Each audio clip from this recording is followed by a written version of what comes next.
dans le Seigneur, peuple de Dieu, mes chers amis, bonjour et bienvenue à cet autre programme Enseigne-moi. Aujourd'hui, mes chers amis, j'ai été interpellé par ma fille qui m'a posé une série de questions. Je ne voudrais pas passer toute la soirée à vous rapporter les multiples questions que ma fille m'a posées. L'une d'entre elles a particulièrement retenu mon attention. Cette question, je voudrais la partager avec vous, afin que nous puissions tous être amenés à constater les dégâts que le système cause dans l'éducation de nos enfants. Une façon pour nous de vous interpeller à être vigilants, nous qui sommes des chrétiens, à être vigilants sur l'éducation de nos enfants et surtout à mettre un accent particulier sur ce que le système inculque dans le développement de la personne de nos petits-enfants qui vont à la maternelle, au primaire, au secondaire et même au niveau universitaire. Bienvenue à ce nouveau programme Enseigne-moi. Je vous invite à prier avec moi. Seigneur, Saint-Esprit, nous sommes à ton service dans ta maison. Moment où nous voulons apprendre pour demeurer en vie. Nous t'invoquons afin que tu viennes. Il t'est amené de constater que ton peuple périt faute de connaissance. Nous sommes donc à la quête du savoir. Viens nous instruire. Parle-nous. Dispose-nous à avoir les esprits ouverts, l'entendement ouvert. Dispose-nous, Seigneur Dieu, à écouter cet enseignement avec la puissance de ton esprit. Reste avec nous. Par Jésus-Christ, ton Fils, notre Seigneur et Sauveur, nous t'avons prié. Amen. Mes chers frères et sœurs, je vous disais à l'ouverture de ce programme que ma fille m'a posé une question. Je voudrais qu'elle la pose encore devant vous tous afin que nous puissions trouver des éléments de réponse ensemble et voir à quel niveau se situe l'éducation de nos enfants. Je lui passe donc la parole. Ma fille, bonjour. Tu vas parler à haute voix pour que nous puissions t'écouter. Est-ce que tu peux me poser encore la question que tu m'as posée hier? Dis-le à haute voix. Est-ce que quand on est chrétien, on a le droit d'être gay ou lesbienne? Merci beaucoup. Voici la question que ma fille m'a posée hier soir. Est-ce que lorsqu'on est gay ou lesbienne, on a le droit d'être chrétien? Cette question m'a beaucoup interpellé et m'a amené à beaucoup réfléchir.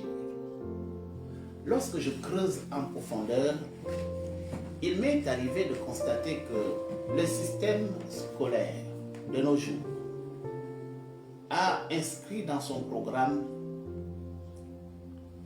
un programme intitulé la théorie des genres. Je me suis interrogé, je me suis intéressé d'une manière particulière à cette théorie des genres. Et c'est là que j'ai été amené à constater que le système enseigne à nos enfants à ne pas établir une différence entre l'homme et la femme sur le plan sexuel. Selon cette théorie, l'homme et la femme, le petit garçon et la petite fille sont pareils. Ce n'est que les valeurs sociales, peut-être même des valeurs chrétiennes, des valeurs traditionnelles, qui plantent en nous des différences. Autrement dit, qu'on soit homme ou femme, c'est pareil. Il n'y a aucune différence. C'est nous-mêmes qui nous mettons des limites. Ce que le petit garçon peut faire, la fille peut le faire. Ce sont des stéréotypes qui font qu'on limite la femme à un certain nombre de choses et on donne la possibilité à l'homme. Parlons par exemple de la tendresse. La théorie des genres enseigne que si la petite fille est tendre, c'est parce qu'elle est habituée à caresser les poupées. Et si le petit garçon est brutal, c'est parce qu'il est habitué à jouer avec des jeux de guerre et tout cela. Mais en vérité, il n'y a aucune différence entre l'homme et la femme. Dans la logique, il voudrait montrer très clairement que qu'on soit homme ou qu'on soit femme, on est libre de faire ses choix de vie. On est libre d'être de sexe féminin, libre d'être de sexe masculin, selon son propre désir. Et c'est ça le problème. On est en train de s'aimer dans l'esprit de nos enfants qu'on peut être homme si on veut et qu'on peut être femme si on veut. Ce qui amène les petits-enfants à ne plus savoir exactement ce qu'ils sont. Lorsqu'on pose la question à un enfant, est-ce que tu es homme ou femme? Il dit, il ne sait pas. Il ne sait plus s'il est un homme, il ne sait pas s'il est une femme.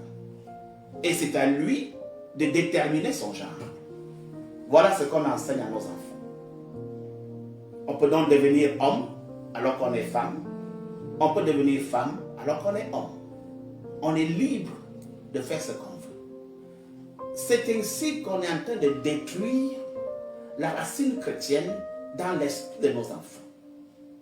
Cette même éducation les amène à dire on peut aimer qui on veut. L'amour, dans cette conception, n'a plus de frontières. On peut aimer un homme comme on peut aimer une femme, qu'on soit un homme ou qu'on soit une femme. C'est alors que naît le lesbianat, l'homosexualité et toutes ces valeurs qui sont inculquées dans la tête de nos enfants. Ma fille, qui est fille de pasteur, est perdue à l'école. Et c'est fort à propos qu'elle vient à me poser cette question. Est-ce qu'on peut être gay ou lesbienne et être chrétien?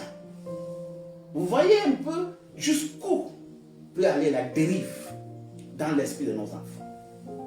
Je voudrais dire, avant d'apporter une réponse théologique à cette question, que nos enfants sont fragiles. Ils sont encore fragiles. C'est pour cela que nous, les parents, nous devons veiller à leur éducation. Ma femme me disait encore que l'enfant passe 70% de son temps à l'école. Le petit enfant idéalise sa maîtresse.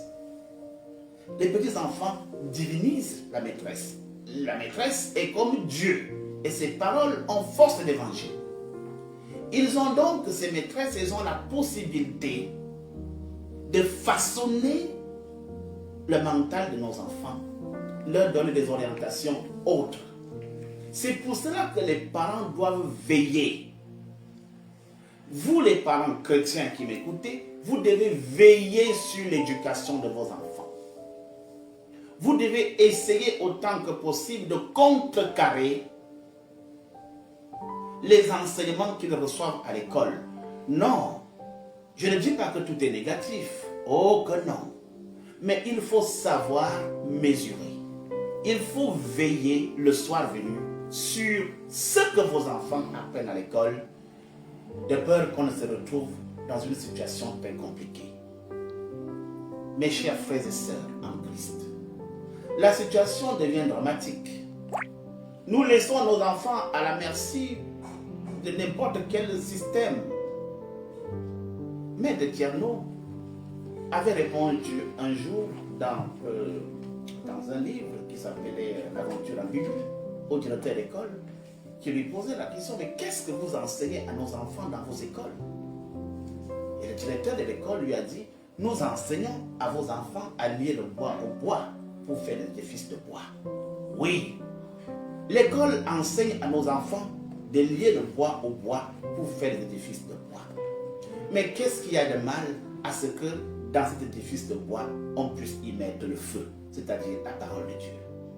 Il est donc très important, mes chers frères et sœurs, de demeurer vigilants, d'ouvrir l'œil, d'être attentifs par rapport à ce que l'école enseigne à nos enfants. nos enfants sont des chrétiens. Nos enfants sont élevés avec des valeurs chrétiennes. Et ces valeurs chrétiennes, dans nos écoles, sont maintenant combattues. On est en train de vouloir façonner une société qui sied à Satan. On est en train de façonner une société qui plaît au diable. Parce que nous avons l'impression que le système aujourd'hui est au service du diable. Le système est au service du diable. On veut asservir l'Esprit de Dieu. C'est pour cette raison qu'il faut maintenant inculquer dans les programmes scolaires des informations destructrices qui mettent à mal la société. En fin de compte, c'est la société qui est visée. On veut la détruire, on veut la déstabiliser en lui enlevant toutes les valeurs chrétiennes. Pourtant, mes chers amis, la parole de Dieu est claire.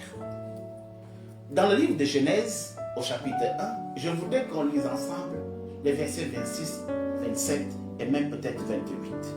Il est écrit, Genèse chapitre 27 et 28. Dieu créa l'homme à son image. Il le créa à l'image de Dieu. Il créa l'homme et la femme. Dieu les bénit et Dieu leur dit, soyez féconds, multipliez-vous, remplissez la terre et l'assujettissez. Je m'arrête là. Vous pouvez continuer la lecture. Je pense que dans le plan de Dieu, les données sont claires. Dieu a créé l'homme et la femme. Ça signifie que dès la Genèse, Dieu les a séparés. Dieu a séparé l'homme et la femme.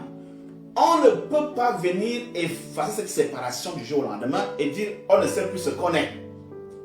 Dans la conception de Dieu, il n'y a pas de transfusion possible. On ne peut pas les affaires de transgenre. Dieu n'a pas prévu cela. Aujourd'hui, la médecine se tient disposée à changer le sexe de nos enfants. Dieu n'a pas prévu. Dieu a créé deux genres. Il a créé l'homme, il a créé la femme et il leur a conféré une mission. Il n'y a donc pas lieu pour un petit enfant de s'égarer quant à ce qui concerne son genre. On est femme, on est homme. Il n'y a pas de commune mesure. Et il a donné une orientation à sa créature. Mais l'homme veut à tout prix annihiler le plan de Dieu et lui donner son sens. Le sens de la créature de Dieu était l'homme et la femme avec une mission de remplir la terre, c'est-à-dire de procréer. C'est alors qu'il a institué le mariage, si nous continuons cette lecture. Le mariage entre un homme et une femme. Le mariage de deux choses contraires. On ne peut pas admettre dans un système où les hommes craignent Dieu qu'on dénature de cette façon la volonté de Dieu. Ce qui fait mal, c'est que nos enfants, à cet âge-ci, vont grandir avec ces idées. Que si je veux devenir un homme, je peux devenir un homme. Si je veux devenir une femme, je peux devenir une femme. Est-ce que c'est normal? Si je veux me marier avec un homme, au point où même les dessins animés d'aujourd'hui montrent des familles bien structurées, homme-homme, des familles bien structurées, femme-femme. Je voudrais attirer votre attention, nous sommes des chrétiens. Nous ne condamnons personne. Nous ne chassons personne des églises. Mais lorsque mon enfant me pose la question, que voulez-vous que je lui réponde? Je lui donne la volonté de Dieu. J'enseigne à mon enfant la volonté de Dieu. Ce que je vous recommande aussi, enseignez à vos enfants les valeurs divines, les valeurs du Créateur. Nous sommes nés soit homme, soit femme. La liberté ne suppose pas ne pas connaître son genre. La liberté ne suppose pas changer son genre comme on veut.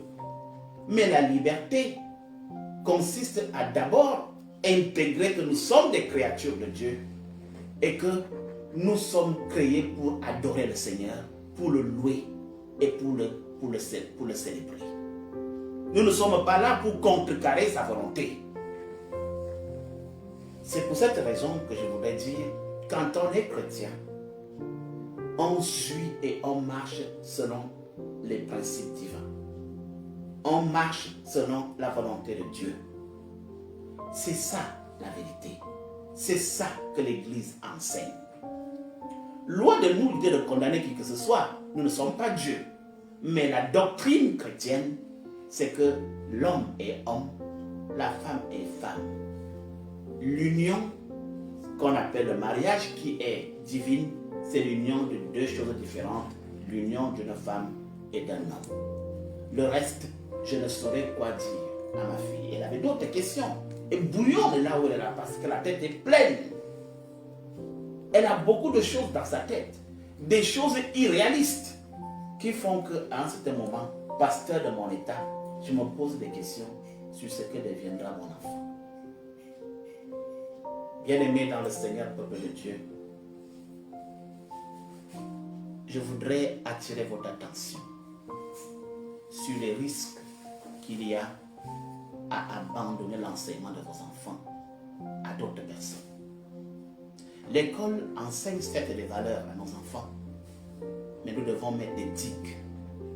Nous devons surveiller ce que l'école enseigne à nos enfants, de peur qu'on ne se retrouve du jour au lendemain dans une situation compliquée où votre fille vous tient un discours que vous ne comprenez plus, où votre fils vous tient un discours que vous ne comprenez plus. Nos enfants sont des enfants de chrétiens et nous devons veiller à ce que cette chrétienté ne perde pas sa place, ne perde pas sa valeur dans l'esprit de nos enfants. Que le Seigneur continue à vous bénir. Que le Seigneur continue à veiller sur nos enfants, comme c'est le cas pour elle. Elle a déjà bien compris, ma fille. Dieu a créé l'homme et la femme. Le mariage, c'est l'union de l'homme et de la femme. Tout ce qu'on peut te dire par la suite n'est pas de Dieu. Tu comprends? Tout ce qu'on peut te dire par la suite n'est pas de Dieu. Il faut que tu apprennes les choses positives à l'école. Je ne dis pas que ce qu'on vous enseigne à l'école est mauvais, mais il faut savoir que tu es chrétienne. Tu es un enfant de Dieu. Et par conséquent, ce n'est pas tout. Ce n'est pas tout ce qu'on dit qui est absolument vrai. Je te remercie d'être venu me poser la question. Maintenant, tu as la réponse. Je ne dis pas qu'ils ne sont pas chrétiens, mais un bon chrétien, c'est celui qui fait la volonté de qui? De qui? De Dieu. Il faut parler à haute voix. Un bon chrétien, c'est celui qui fait la volonté de Dieu. N'est-ce pas? Voilà. À partir de maintenant, il faut donc dire. Il faut donc dire, parce qu'après, on va vous enseigner que Dieu n'existe même pas. Que Jésus c'était un homme et une femme. Vous entendez? On enseigne à nos enfants que Jésus est un homme et une femme. Je vous donne rendez-vous très prochainement dans un autre projet, dans une autre émission d'enseignement. Vous aurez la possibilité de commenter, de réagir ou de poser des questions sur notre chaîne YouTube où ce projet, ce programme sera rediffusé. Et donc, je répondrai volontiers à toutes vos questions comme vous voulez. Alors, abonnez-vous massivement sur notre chaîne. Oui, tu voulais dire quelque chose? Oui, dis-moi. Je lui ai demandé, du coup, chrétien, c'est la même chose. Alors, La maîtresse, elle nous a dit. elle voulait maintenant savoir si, parce que la maîtresse a dit juif et chrétien, c'est la même chose. Je vous donne rendez-vous à la prochaine émission. Abonnez-vous massivement sur notre chaîne et nous nous reverrons très bientôt. Au revoir et à très prochainement.